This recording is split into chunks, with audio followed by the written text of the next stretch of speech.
Guys, is it showing right there? Guys, now I'm in the kitchen today and uh, I want to show you how to cut organic food, which is this, the yams. The one that I know if I cook it, it will actually give me good recipe. First and foremost, before I slice it up, I want to cut it into two. And I want to use this knife, butcher knife. We call it butcher knife. So what I do, I'll come here and cut it. Not cut it once, but I'll cut it in a circular way. This way, all the way, until I make that circle, complete circumference. And then, it's so hard, man. I don't know whether somebody can help me.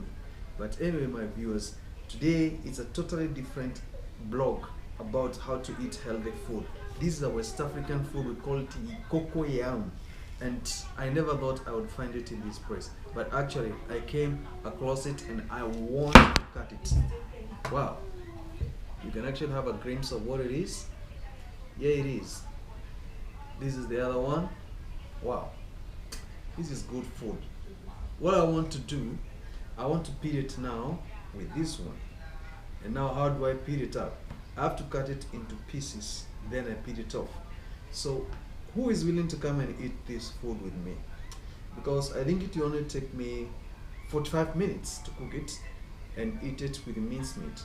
In diaspora, you cannot find this kind of food because it is organically grown in Africa and it doesn't have fertilizer or chemicals. It's real food. Many people who are from West Africa who might come across this video, they might comment, like and share this because I actually know this is awesome food and it is something I know in future it will help you or it will help my son or my daughter.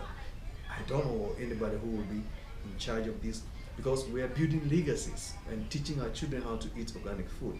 This food, it will not give you acidity and all those chemicals that really distracts your hormones and makes you feel like you're not normal. I will prefer to cook this food for the rest of my life. And today, this is just about the beginning. I've shown you how to cut it. Now I want to peel it with this one. And this is my plate. Man in the kitchen. Have a good day. Have a great time, guys.